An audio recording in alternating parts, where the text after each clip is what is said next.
Picture a Nigerian graduate, degree earned, ambitions intact, and rated by their own institution as part of the 91.4% who found their school experience genuinely helpful. By almost every surface measure, the system has done its job.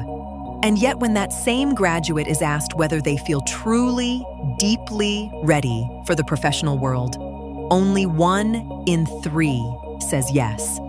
1 in 3 across a survey of over 1,000 respondents. In the third consecutive year, this question has been asked. 3 rounds of data, 3 years of evidence, and the answer has not changed. Nigerian higher education is producing graduates who are broadly ready, but not yet conversion ready, getting them close, but not quite across. This is round 3 of the Workplace Readiness Survey, and this is what the data reveals. 1,027 graduates responded in 2019, with over half holding postgraduate qualifications, and more than a quarter navigating the immediate transition from education into work. Over 70% of respondents fell between the ages of 21 and 30, placing this study squarely at the sharpest, most consequential point of the education to employment passage. These are not distant alumni reflecting on careers long settled. These are people at the threshold, facing the labor market in real time, and their responses carry the weight of lived immediacy. 87.1% of respondents describe themselves as at least somewhat prepared for the world of work, a figure that has held remarkably stable across all 3 rounds of this survey, signaling that the system is functioning at a foundational level. But readiness breadth is not the story here. Readiness depth is, and the depth picture is considerably less encouraging. Only 33.3% of respondents describe themselves as very prepared, a decline from 42% in round 2 and lower than the 38% recorded at baseline in round 1. The high confidence segment is not growing, it is contracting.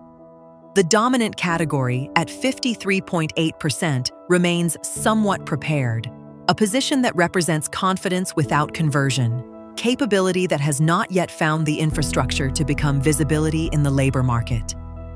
Round 3 confirms what round 2 began to surface, that the most persistent structural weakness in Nigerian graduate employability is not academic capability, but the gap between what graduates can do and what they know how to demonstrate.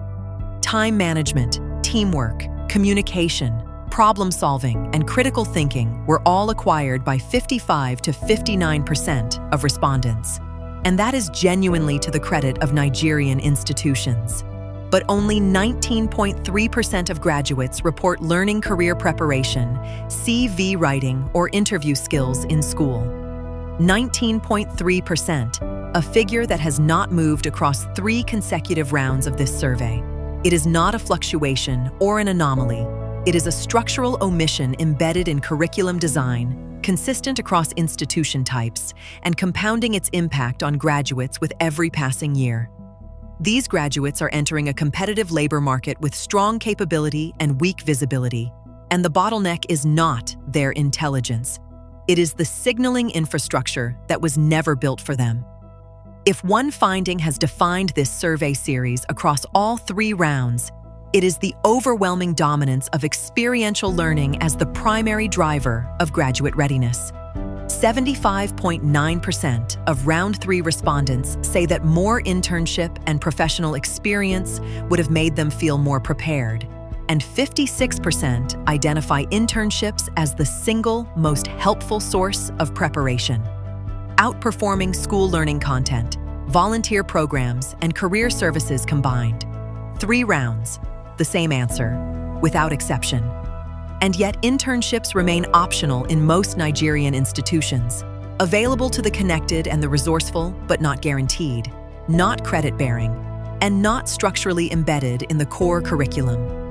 The data have now said this with enough clarity and consistency to settle the argument. Internships are not an enhancement to the curriculum. They are the curriculum's most important missing component. The career services picture in round 3 is the most concerning development across the survey's 3-year history. perceived effectiveness has fallen to 58.9%, down from 80% in round 1 and 76.6% in round 2, representing a 21-point decline across 3 years, with more than 4 in 10 graduates now rating the career support available to them as ineffective. The statistical link between career service quality and graduate readiness is unambiguous. Graduates who rate resources as very effective show a 77.9% very prepared rate, compared with just 20.9% among those who rate them as ineffective. Career services are not peripheral to readiness. They are structurally connected to it, and the data show they are failing more graduates with each passing year.